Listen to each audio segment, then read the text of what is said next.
सत साहेब साधो भाई सभी को राम राम। ये आज हम जो दो शब्द लेंगे कबीर साहिब के, ये दोनों शब्द जीवात्मा को इस संसार की असलियत, शरीर की बनावट, मन की चालाकी और काल के क्रूर चक्र से सचेत करते हैं। प्रथम पद रहेगा काया कुंज कर्म की बाड़ी। सृष्टि रचना, मानव शरीर की आंतरिक बनावट और मन के भटकाव का वैज्ञानिक व आध्यात्मिक विश्लेषण है। दूसरा पद है खालिक की तो खबर नहीं कुछ। ये संसार के भौतिक सुखों, पारिवारिक मोह और अंत समय में होने वाली दुर्दशा का अत्यंत मार्मिक व यथार्थ चित्रण करता है। नमो नमो सत्य पुरुष को जाका नाम कबीर, सतगुरु चरण को वंदना मेटे भव की पीर। ज्ञान का दीपक हाथ धर संशय तमस विनाश, गुरु दया से जीव लहे अमर लोक का वास। पुण्यात्माओं, इस मृत्यु लोक में मानव जीवन का मिलना कोई साधारण संयोग नहीं। ये कोटि कोटि योनियों के भयंकर चक्रव्यूह में भटकने के बाद मिली वो दिव्य सीढ़ी है जहाँ से जीव चाहे तो अपने असली घर अमरलोक की उड़ान भर सकता है और चाहे तो अपनी अज्ञानता के कारण पुनः इसी काल के चक्र में गिर सकता है। संतों का समागम, संतों की वाणी हमें इसी जागृति की ओर ले जाती है। संतों की वाणी केवल कोई लोकगीत नहीं है, ये तो एक आध्यात्मिक दर्पण है जो हमारी आत्मा की वर्तमान दशा को दिखाता है। तो आज जो शब्द हम ले रहे हैं ये साधारण बुद्धि के लिए एक चेतावनी है, एक झकझोरने वाला सत्य है। जो खोजी साधक गुरु चरणों में बैठकर इसके मर्म को समझता है उसके अंतकरण के कपाट सदा के लिए खुल जाते हैं। आइए मन को पूर्णतः एकाग्र करके संसार की चिंताओं को बाहर छोड़कर कबीर साहिब के इन वचनों की गहराई में गोता लगाते हैं। क्या कहते हैं कबीर साहिब? सबसे पहला जो शब्द है, सबसे पहले शब्द की ये है ककहरा। ककहरा या कई जगह इसे कहरा भी कहा जाता है। क्या कहते हैं साहिब? काया कुंज करम की बाड़ी करता बाग लगाया, किनका तो यूं अजर समाना जिन बेली फैलाया। 5-25 फूल तह फूले मन अलता ही लुभाया, वो ही फूलन के विषय लिपट रस रमता राम भुलाया। मन भवरा ये काल है, मन भवरा ये काल है, विषय लहर लपटाए, ताही संग रमता बहे फिर झटका खाए। तो साध संगत जी, जब हम इस पद की शुरुआत करते हैं तो कबीर साहिब अपने जो मानव शरीर है इसकी तुलना एक बहुत सुंदर और जटिल बाग से करते हैं कि काया कुंज कर्म की बाड़ी। ये जो हमारा 5 तत्वों का शरीर है ये कुंज है और एक छोटा सा उपवन है। और ये उपवन किस चीज़ से सींचा गया है? ये कर्म की बाड़ी है, कर्मों के द्वारा सींचा गया है। यानी हमारे पूर्व जन्मों के संचित कर्मों की जो क्यारी है उसे बाड़ी कहा गया। जो बीज हमने पिछले जन्मों में बोए थे उन्हीं कर्मों के फल भुगतने के लिए हमें ये काया रूपी बाड़ी मिली है, क्योंकि भोग इस शरीर में ही भोगे जाते हैं और कर्म भी इसी शरीर में किए जाते हैं।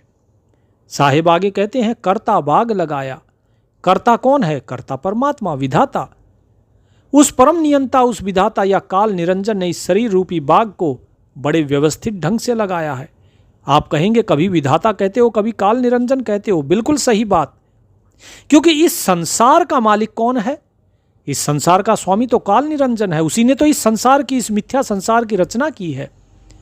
बड़े व्यवस्थित ढंग से ये बाग लगाया है। जरा देखिए कैसी व्यवस्था है। पेट खाली तो भूख लग जाती है, थोड़ा सा जल की कमी हुई तो प्यास लग जाती है। इस शरीर के भीतर सांसों की आवाजाही बिना रुके चलती रहती है। रक्त का प्रवाह, सोचने की शक्ति, ये सब एक अद्भुत व्यवस्था के तहत काम कर रहा है। आपके अंदर 9 द्वार इस शरीर के अंदर ऐसे हैं जो खुले हैं। आप उल्टे लटकिए या सीधे रहिए, लेकिन इन द्वारों से कुछ भी बाहर नहीं निकलता है जब तक कि उसका समय ना हो, जब तक आप ना चाहें। लेकिन इस बाग को लगाने के पीछे काल का एक बहुत ही गहरा उद्देश्य था जिसे जीव भूल गया। अगली पंक्ति में साहिब सृष्टि रचना का सबसे बड़ा रहस्य खोलते हैं। क्या कहते हैं कि किनका ताम अजर समाना, किनका ताम अजर समाना जिन बेली फैलाया। किनका अर्थात कण, छोटा सा अंश, एक अत्यंत छोटा अंश, यानी कि हमारी आत्मा, वो अमर पुरुष का अंश है, उस सत्य पुरुष का अंश है, परमात्मा का। फिर क्या कहा? अजर समाना। अजर अर्थात जो, जर माने बुढ़ापा, अजर माने जो कभी बूढ़ा ना हो, कभी नष्ट ना हो, वो अमर चेतन सत्ता, वो परमात्मा, वो रमता राम इस मिट्टी के पुतले की काया के भीतर आकर समा गया। वो चेतन सत्ता इसके अंदर समाई हुई है, इस काया के। जिन बेली फैलाया, जैसे, जिन मतलब जिसने, बेली मतलब बेल, अर्थात जिसने ये बेल फैलाई, कि जैसे ही चेतन आत्मा इस शरीर के अंदर प्रवेश करती है, वैसे ही जीवन की बेल लता वो फैलने लगती है, इंद्रियां सक्रिय हो जाती हैं। जिस प्रकार बेल होती है, बेल धीरे धीरे ऊपर चढ़ना शुरू करती है। आपने बेल की देखी होंगी, छोटी छोटी पतली पतली टहनियां सी जो लिपटी रहती हैं, वे ढूंढती हैं कोई चीज मिल जाए और उसके साथ लिपट के और बेल को ऊपर चढ़ाती हैं। ठीक इसी प्रकार ये इंद्रियां हैं, ये सक्रिय हो जाती हैं, इनकी इच्छाएं बढ़ने लगती हैं और संसार का खेल शुरू हो जाता है। अगर आत्मा इस शरीर से निकल जाए तो ये बाग तुरंत सूख जाता है, मिट्टी बन जाता है। इस बेल को फैलाने वाली शक्ति वो आत्मा ही है, जो खुद को भूलकर इस संसार में फंस गई। इसके बाद साहिब क्या कहते हैं? इस काया रूपी बाग के फूलों का वर्णन करते हैं कि 5-25 फूल तह फूले, मन अलिता ही लुभाया। ये संतों की कूट भाषा है। 5-25 फूल, क्या अर्थ हुआ? 5 है 5 तत्व, पृथ्वी अग्नि जल आकाश वायु, और 25 प्रकृतियां क्या हैं? इन पांचों तत्वों की 5-5 उप प्रकृतियां, और 5 की 5-5 उप प्रकृतियां, अर्थात कुल हो गई 25। जैसे काम, क्रोध, लोभ, मोह, अहंकार, क्षुधा, तृष्णा, आलस्य, साथ ही 5 इंद्रियां, 5 कर्मेंद्रियां, 5 प्राण, मन, बुद्धि, चित्त, अहंकार, ये सब मिल जाते हैं और फिर ये बनाते हैं प्रपंच। प्रपंच वास्तव में किसका है? प्रपंच है ब्रह्मा, विष्णु, महेश, मन और माया। इन 5 ने ही ये प्रपंच रचा हुआ है सारे संसार का। ये ही इस काया के फूल हैं। ये फूल देखने में बड़े सुंदर लगते हैं। वाह, जवानी का रूप, संसार के स्वाद, गंध, स्पर्श, ये सब इस बाग के खिले हुए वे फूल हैं। और इन फूलों को देखकर कौन आकर्षित नहीं होता? हर कोई तो आकर्षित होता है। मन अलता ही लुभाया। अल का अर्थात भौरा, कि हमारा जो ये मन है ये भौरा बनकर इन 5-25 फूलों पर मंडराने लगता है। जो 25 प्रकृतियां रूपी जो फूल हैं इन पर मंडराता है और वो इन प्रकृतियों के रस में इतना लुभा जाता है कि उसे अपनी सुध-बुध ही नहीं रहती। और धीरे धीरे कई फूल ऐसे होते हैं कि भौरा फूल चूस रहा होता है और वो फूल बंद हो जाते और भौरा उड़ नहीं पाता और उसी फूल के अंदर रहकर दम तोड़ देता है। यही हाल इस जीवात्मा का साहिब बताते हैं। साहिब कहते हैं कि ये मन रूपी भौरा जब भटक जाता है इस फूल के ऊपर लगातार बैठकर और अपने आप को भूल जाता है, तो इस भटकाव का क्या परिणाम हुआ कि वही फूलन के विषय लिपट रस रमता राम भुलाया। कि मन रूपी भौरा जब उन सांसारिक फूलों के विषय रूपी जो रस हैं, विषय विकार के जो रस हैं, जब उनमें लिपट जाता है तो वो उसी में डूब जाता है।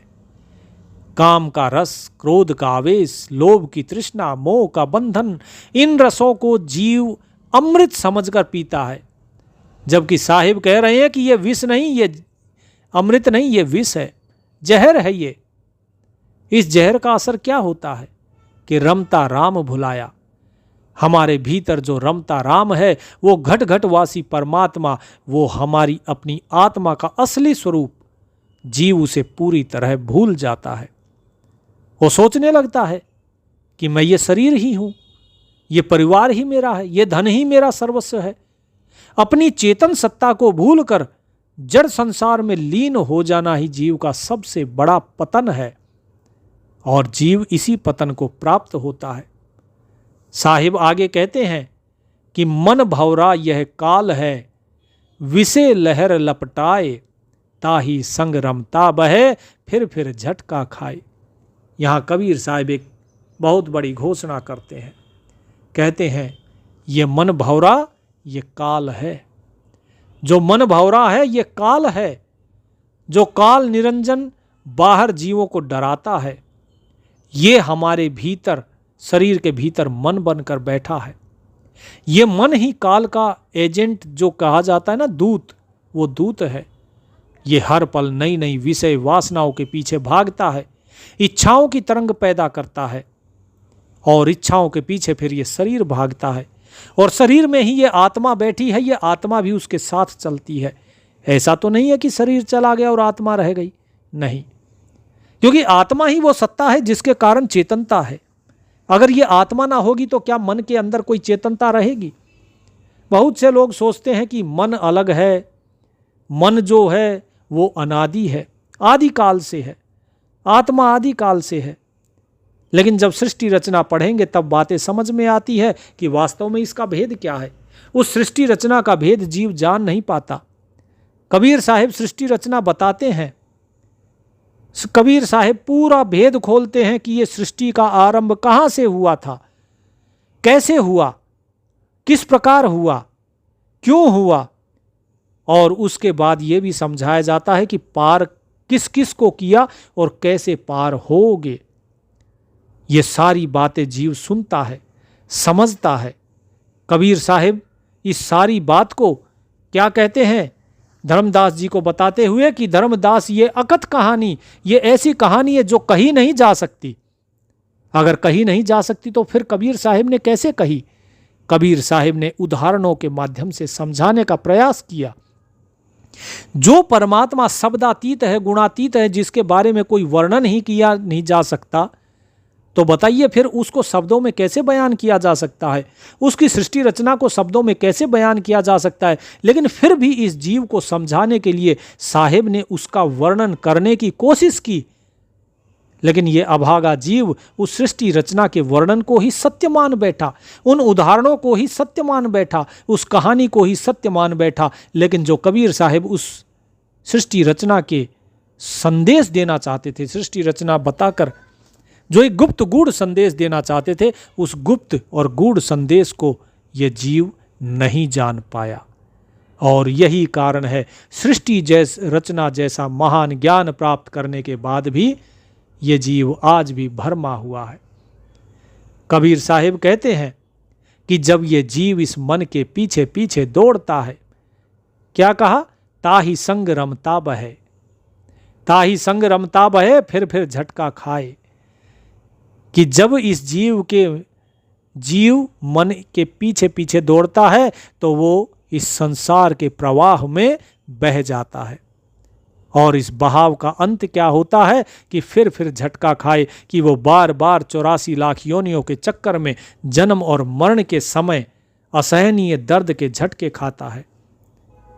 ये जन्म जब होता है, जब जन्म होता है, उससे पहले जब जीव माता के गर्भ में होता है, बालक माता के गर्भ में उस परमात्मा से पुकार करता है, हे परमात्मा मुझे इस नरक से बाहर निकाल, मैं बाहर आके तेरा ही सुमिरन करूंगा। क्यों कहता है? क्योंकि उस समय एक एक सेकंड में इसे इतना कष्ट हो रहा होता है मानो लाख लाख बिच्छू इसे डंक मार रहे हो एक एक क्षण में। तो बताइए 1 लाख बिच्छू जब डंक मारे कितना तड़पता होगा। लेकिन ये कुछ कर नहीं सकता है, ये केवल उसे भोग सकता है और प्रार्थना करता है। इस जीव को सारा ज्ञान होता है जब ये माता के गर्भ में होता है, लेकिन बाहर आते ही माया अपना पर्दा डाल देती है और ये सब कुछ भूल जाता है कि माता के गर्भ में इसके साथ क्या हुआ था। तो इसीलिए सतगुरु ये सारी चीजें बताते हैं। साहिब फिर बताते हैं कि जन्म मरण के समय जो असहनीय दर्द होता है उसके ये झटके खाता है। कभी ये पशु बनता है, कभी पक्षी बनता है, कभी कीड़ा मकोड़ा बनता है और कभी कर्मों की मार खाता रहता है।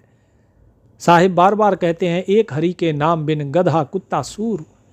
ये परमात्मा हरि के नाम बिना गधा है, कुत्ता है, सूअर बनता है, नाना प्रकार की योनियां धारण करता है। उसके बाद फिर क्या कहते हैं साहिब? साहिब अपने अगले पद में समझाते हैं कि हमें संसार के उन सुखों का आईना दिखाता ये अगला पद, जिनके पीछे हम पागलों की तरह भाग रहे हैं। साहिब फरमाते हैं, खालिक की तो खबर नहीं, कुछ ख्वाब ख्याल में भूला। देखिए क्या कहा साहिब ने, ख्वाब ख्याल में भूला। खालिक की तो खबर नहीं कछु, ख्वाब ख्याल में भूला। खाना दाना जोड़ा घोड़ा, देख जवानी फूला। श्वासा पलंग सेज बंद तकिया, तोसक फूल बिछाया। नवल नारिले तापर पौंढा, काम लहर उमड़ाया। लागी नारी बड़ी पियारी, लागी नारी बड़ी पियारी, छूटा धनी सो नेह। काल आए जब ग्रास है, खाक मिलेगी देह। साहिब समझाते हैं कि भाई खालिक की तो खबर नहीं कछु, ख्वाब ख्याल में भूला। ये जो आपको सपना आता है ना भगत जियों, ये सपना ऐसे ही नहीं आता। पुराने समय के लोग कहते थे कि भाई सपना आया है, इसका कुछ अर्थ होता है, लेकिन उस अर्थ को आजकल कोई नहीं समझता। पहले के जो पुराने जो संत महात्मा होते थे, वे लोगों को समझाते थे अर्थ कि भाई ये सपना आता है, क्यों आता है। ये आपको चेताने के लिए आता है, आपको चेतावनी देने के लिए आता है, लेकिन हम उसी ख्वाब में भूल जाते हैं खुद को। साहिब कहते हैं खालिक का अर्थ, खालिक का अर्थ क्या है, वो पैदा करने वाला, वो कुल मालिक, वो आदि परमात्मा। जीव को उस परमात्मा की कोई खबर नहीं है, खालिक की तो खबर नहीं कछु। ना ज्ञान है ना होश है, उसने कभी जानने की कोशिश ही नहीं की कि मैं कौन हूं, मुझे किसने बनाया और मुझे कहां जाना है। एक भगत जी कहते हैं कि हम परमात्मा से मिले। हमारा तो प्रश्न ही इतना है कि भाई आप हो कौन जो परमात्मा से मिले। उन्होंने कहा ब्रह्म मेरे अंदर प्रकट हुआ। ब्रह्म आपके अंदर प्रकट हुआ? अरे ब्रह्म कोई दूसरा है? वो बोले हाँ दूसरा है। यही चीज यहां साहिब समझा रहे हैं। अगर दूसरा है तो इसका मतलब परमात्मा की कोई खबर नहीं। इसी को कहा गया कि ज्ञान और होश नहीं है। उसने कभी जानने की कोशिश ही नहीं कि मैं कौन हूं। परमात्मा तो प्रकट हुआ, लेकिन स्वयं कौन है पता ही नहीं। मुझे किसने बनाया, मुझे कहां जाना है, ख्वाब ख्याल में भूला। वो केवल खाने में, अपने मन के झूठे ख्यालों में, कल्पनाओं, योजनाओं, सपनों, संकल्प, विकल्प, इनके महल बनाने में ही लगा हुआ है। मैं कल ये करूंगा, मैं इतना बैंक बैलेंस बनाऊंगा, इतनी भूमि मुझे चाहिए, इतनी जमीन चाहिए, इतनी संपत्ति चाहिए, मैं ये पद पाऊंगा, वो पद पाऊंगा। इन्हीं ख्यालों में उसकी पूरी जिंदगी बीत जाती है। साहिब कहते हैं कि मनुष्य का जो अहंकार है, अब उस पर चोट करते हुए कहते हैं कि खाना दाना जोड़ा घोड़ा, देख जवानी फूला। कि जब मनुष्य संसार में थोड़ा सफल हो जाता है तो उसका घमंड देखने लायक होता है। अब देखिए बच्चा जो छोटा होता है ना, उसमें इतना घमंड नहीं होता। आप उसको मारो पीटो डांटो कुछ भी करो, लेकिन जैसे जैसे बच्चा बड़ा होता जाता है उसके अंदर घमंड आता चला जाता है। यह घमंड किस चीज़ का है?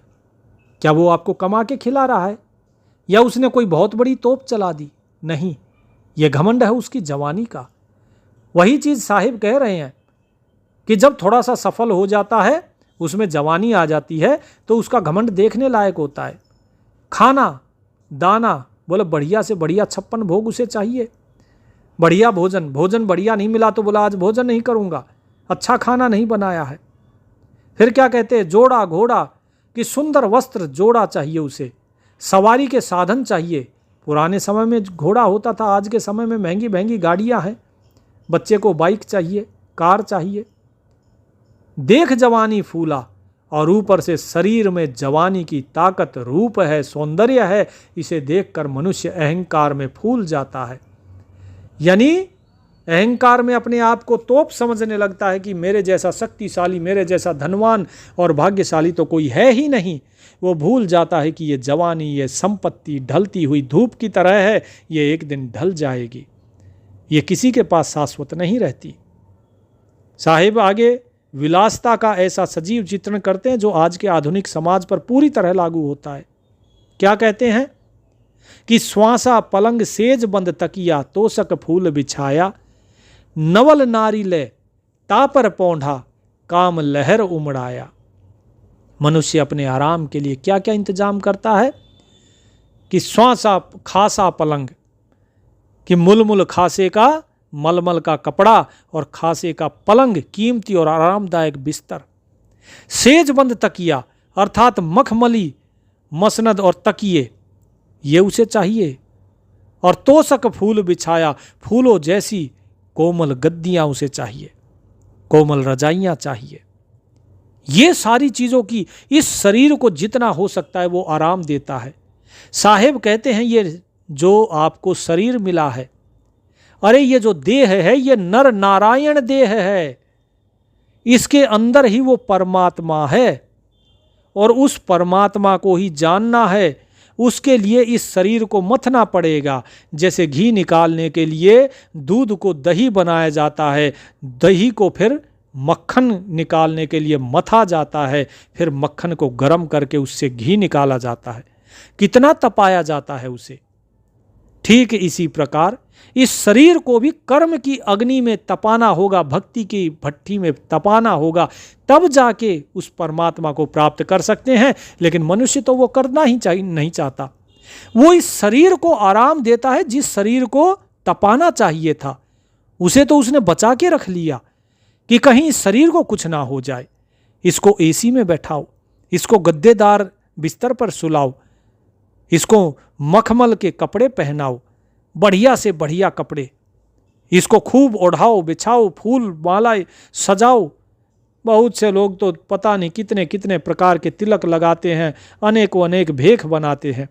और साहेब बाणी में कहते हैं, नाना वर्णम भेष हैं इस दुनिया के माहे, शब्द हमारा मानियो ये पंथ रसातल जाहे। कि नाना प्रकार के भेष बनाकर लोग इस संसार में घूमते हैं, अनेकों अनेक पंथ और संप्रदाय चलाते हैं। कोई किसी का महंत बना बैठा है, कोई किसी का महंत। साहिब कहते हैं ये सारे पंथ रसातल में जाएंगे और ये सारे व्यक्ति जो स्वयं को बड़े बड़े महंत सोच रहे हैं, ये सब को, क्योंकि राजा और महंत ये कभी नहीं तरते। फिर क्या कहते हैं, उसके बाद क्या करता है जीव कि फिर वो नवल नारी लेता पर पौंढा काम लहर उमड़ाया, कि सुंदर स्त्री का या जो काम संगी है उसको लेकर बिस्तर पर सोता है और उसके मन में काम लहर उमड़ जाती है, काम की तीव्र तरंगे उठती हैं। वो सोचता है कि बस यही चरम सुख है, यही स्वर्ग है। किसी भी जीव को देखिए, जब वो काम वासना में लिप्त होता है, यदि उसे छेड़ोगे तो चाहे कुत्ता हो, चाहे कोई भी जीव हो, वो आपको छोड़ेगा नहीं, क्योंकि उसको लगता है यही चरम सुख है, इससे आगे कोई सुख ही नहीं, यही स्वर्ग है। और वो उस क्षणिक शारीरिक सुख के रस में ऐसा अंधा हो जाता है कि उसे आगे पीछे का कुछ होश ही नहीं रहता। आजकल के समाज में जो भी फैशन के नाम पे गंदगी फैली हुई है, ये सब इसी का ही प्रमाण है। साहिब कहते हैं कि इस विलासता का आत्मिक परिणाम क्या होता है, सुनो। कि लागी नारी अति पियारी छूटा धनी सो नेह, लागी नारी अति प्यारी छूटा धनी सो नेह, काल आए जब ग्रास ही खाक मिलेगी देह। कि जब जीव संसार के इन भोगों में, अपनी स्त्री में, अपने परिवार में, अपने बच्चों में इतना लीन हो जाता है कि उसे वे ही सबसे प्यारे लगते हैं, तो उसका परिणाम ये होता है कि छूटा धनी सो नेह। धनी का अर्थ वो असली मालिक, वो परमात्मा, वही तो धनी है, बाकी सब तो निर्धन है। जिस प्रकार सपने में कमाया हुआ धन आप लेकर नहीं आ सकते हो, आप धनी नहीं हो जाते उससे, वो सपने में ही रह जाता है। इसी प्रकार इस संसार में कमाया हुआ सारा धन यहीं रह जाता है, कोई लेकर साथ नहीं जा पाता, वो निर्धन का निर्धन ही रह जाता है। तो धनी कौन है? धनी केवल एक परमात्मा है, वही असली मालिक है। उस परमात्मा से, उस सतगुरु से जो नेह होता है, जीव का जो प्रेम होता है, वो टूट जाता है। बहुत से लोग कहते हैं, बोले जी हमारी लो नहीं लगती है सत्संग में। लो क्यों नहीं लगती है सत्संग में? उसी का ही यहाँ पर प्रमाण दे रहे हैं कबीर साहब कि जब आपको परिवार से, स्त्री से, बच्चों से जब मोह हो जाता है, तो परमात्मा के साथ आपका प्रेम टूट जाता है। जिस प्रकार से एक कामासक्त स्त्री अपने पुरुष से मिलने के लिए सारी लोक लाज को छोड़कर और घर से भाग जाती है, कोई लड़की जब भाग जाती है, उसके माता पिता ने उसे कितना पाला, कितना प्रेम दिया उसे बचपन से, लेकिन वो एक पल के लिए भी ना लाज करती है, ना शर्म करती है, उसके बारे में सोचती भी नहीं है। ठीक इसी प्रकार क्यों नहीं सोचती? क्योंकि उसका प्रेम अब कहीं और जुड़ गया है, अब उसका प्रेम उस संसार में नहीं रहा। भगत जियों, ये ऐसी ही चीज है प्रेम किसी एक के साथ ही होता है। या तो संसार के साथ प्रेम हो सकता है या उस सार के साथ प्रेम हो सकता है। सार केवल वो परमात्मा है। तो यही चीज साहिब कह रहे हैं कि भाई प्रेम टूट जाता है, नेह टूट जाता है उस परमात्मा से, सतगुरु से। और जब प्रेम ही टूट गया तो बताइए सुमरन में कैसे मन लगेगा? सुमरन में लो तो उसकी लगेगी जिसका प्रेम होगा प्रभु से, जिसके मन में भाव होगा। एक व्यक्ति होता है जो केवल जिह्वा से नाम जाप करता है, वो केवल जीभ से जप रहा है, उसके हृदय में प्रेम नहीं है। वो प्रेम जगना चाहिए। वो प्रेम तब जगेगा जब वो परमात्मा को जानेगा कि वो मेरे लिए क्या कर रहा है, और जब वो संसार की नश्वरता को जानेगा। और वो तब जानेगा जब ज्ञान होगा। जब तक ज्ञान नहीं है इस संसार की क्षण भंगुरता का, इस संसार के जीवों के स्वार्थ का, तब तक ये इन जीवों से ही प्रेम करता रहता है। उसके पास सत्संग के लिए समय नहीं बचता, सुमरन के लिए समय नहीं बचता। जब उससे कहा जाए कि भाई नाम की कमाई कर लो तो वो बहाने बनाता है, अभी तो बच्चे छोटे हैं जी, अभी तो व्यापार देखना है, बुढ़ापे में भक्ति करेंगे। वो भूल जाता है कि मौत बुढ़ापे का इंतजार नहीं करती, मौत किसी का इंतजार नहीं करती। काल सर पे खड़ा है, कौन कब किस घड़ी कहाँ उठ जाए कोई नहीं जानता। ये तो ऐसे कहता है कि बुढ़ापे में सुमरन करेंगे। अरे भजन बंदगी तो बुढ़ापे का काम होता है, जैसे इसे पता है कि हाँ भाई ये बूढ़ा भी होगा।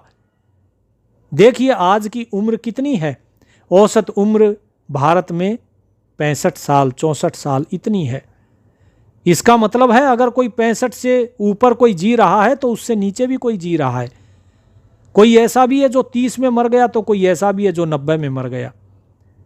तो ये मौत कभी बुढ़ापे का इंतजार नहीं करती, ये तो ये देखती है कि आपकी श्वासों की पूंजी जैसे ही खत्म, आपको यहां से लेकर चलते बनेंगे। और सभी की सांसों की पूंजी एक जैसी नहीं होती भगत जियों, सांसों की पूंजी सभी की अलग अलग होती है। जो व्यक्ति जितने अच्छे कर्म करेगा वो अपनी 84 काटने के बाद उतने ही अधिक श्वास पाएगा। जिस व्यक्ति के सुकर्म बहुत ज्यादा होंगे उसकी आयु ज्यादा होती है। कबीर साहिब देखिए 120 वर्ष रहे। इसी प्रकार संत रविदास जी थे, हमारे गुरुदेव के जो गुरुदेव थे हमारे दादा गुरु जी 105 वर्ष रहे। इसी प्रकार बड़े बड़े जो ज्ञानी थे वो बहुत ज़्यादा उम्र तक जिए हैं। वे स्वयं सतगुरु थे, वे तो अपनी मर्जी से लेकर आते हैं आयु, उनको कोई दे नहीं सकता है, लेकिन फिर भी वो इस सृष्टि के नियमों का पालन करते हैं। तो जितने आप अच्छे कर्म करेंगे उसी हिसाब से ही आपको ये श्वासें मिलती हैं मनुष्य के जन्म की। लेकिन यदि अच्छे कर्म ही ना किए हो, यदि किसी का केवल एक ही कर्म अच्छा हो, केवल एक कर्म, तो क्या होगा?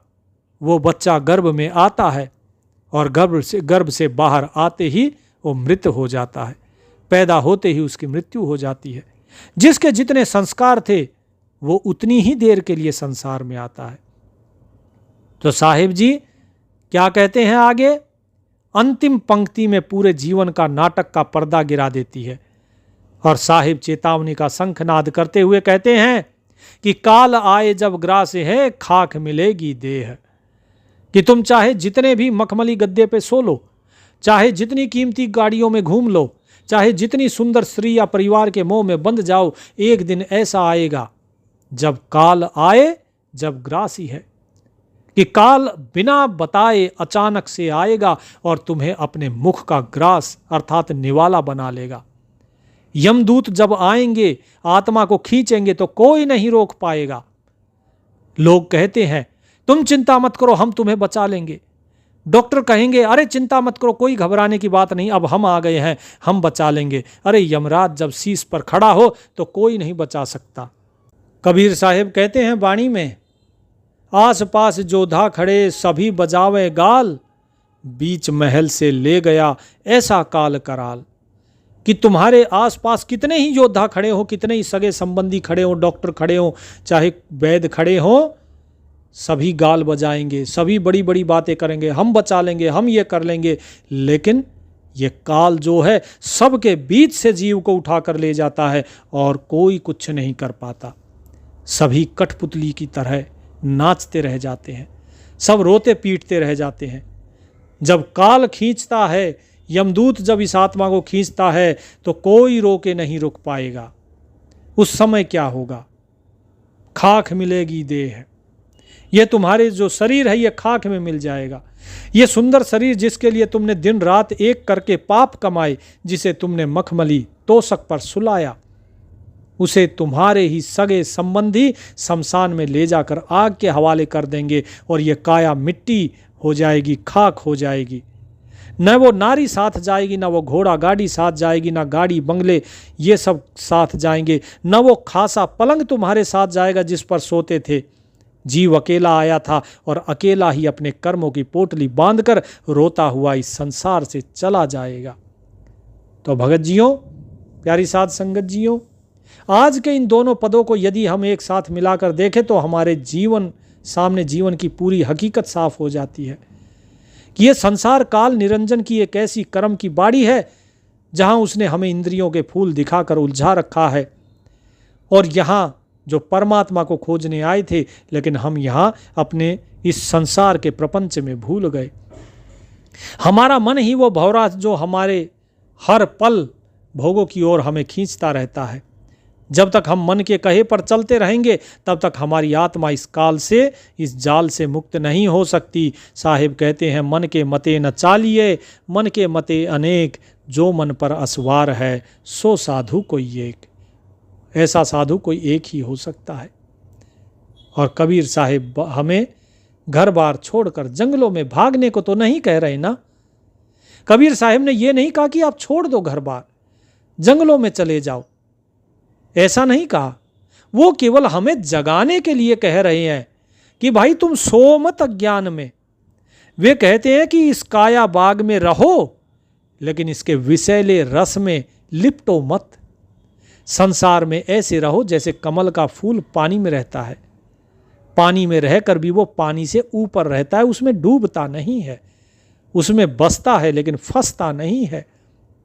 परमात्मा ने जो परिवार दिया है, जो धन दिया है, उसे उसकी अमानत मानकर उसका उपयोग करो कि ये परमात्मा की अमानत है। लेकिन उसमें अपना नेह है, अपना प्रेम मत फंसाओ। असली प्रेम, असली नेह केवल उस धनी, उस परमात्मा, उस सतगुरु के साथ करो। आप जरा सोचिए तो सही, आप लाखों कमाते हो, करोड़ों कमाते हो, लेकिन खाते तो 2 रोटी ही हो ना। फिर लोभ किस लिए करना है? क्यों? अरे आप वही 1 जोड़ी कपड़ा पहनोगे, आप चाहे 10 जोड़ी कपड़े या 50 जोड़ी कपड़े आप डाल लीजिए, लेकिन 50 जोड़ी कपड़े आप अलमारी में रखे रखे वो खराब हो जाएंगे, आप पहन नहीं पाओगे उन्हें। एक दिन एक पहनोगे, दूसरे दिन दूसरा पहनोगे, अरे कितने पहनोगे? आवश्यकता सभी की पूरी होती है, लेकिन ये मन के शौक ये कभी पूरे नहीं होते, क्योंकि मन तो कभी बूढ़ा होता ही नहीं। इसीलिए पुण्यात्माओं, आज के इस पूरे सत्संग का सार यही है कि जीवन बहुत ही छोटा है। जवानी, धन, संपत्ति, परिवार, ये सब स्टेशन पे जैसे मिलने वाले सहयात्री होते हैं उनकी तरह है। ट्रेन में आप चढ़ते हैं, ये जीवन जो है रेलगाड़ी की तरह एक सफ़र है। इसमें आप चढ़े, लोग मिले, फिर सभी अपने अपने गंतव्य पर उतर जाते हैं। जब आपका स्टेशन आएगा आप उतर जाओगे और ये गाड़ी आगे चली जाएगी। इस गाड़ी की ना सीट आपकी थी, ना ही इस गाड़ी के लोग आपके थे, ना ही ये गाड़ी आपकी थी। ये तो केवल एक सफ़र था जो आपने पूरा करना था। लेकिन इस सफ़र को आपने कैसे पूरा किया? लड़ झगड़ के पूरा किया या प्रेम से पूरा किया? सुख से पूरा किया या दुखी होकर पूरा किया, कल्प करते हुए पूरा किया या आनंद में पूरा किया। यही तो सारा खेल है कि आपने परमात्मा का सुमरन करते हुए जीवन व्यतीत किया या तेरी मेरी तू और मैं इन चीज़ों में गंवा दिया, छोटे छोटे इस धन संपत्ति के चक्कर में गंवा दिया या फिर परमात्मा के प्रेम में बिताया। यही असली इस जो सत्संग साहिब का है, इन दोनों शब्दों का यही सार है। उम्मीद करता हूँ सत्संग आपको अच्छा लगा होगा। सेवक फिर से हाजिर होगा आपकी सेवा में, तब तक आज्ञा दीजिए। गुरुदेव का आशीर्वाद सभी पर बरसता रहे। सत साहिब।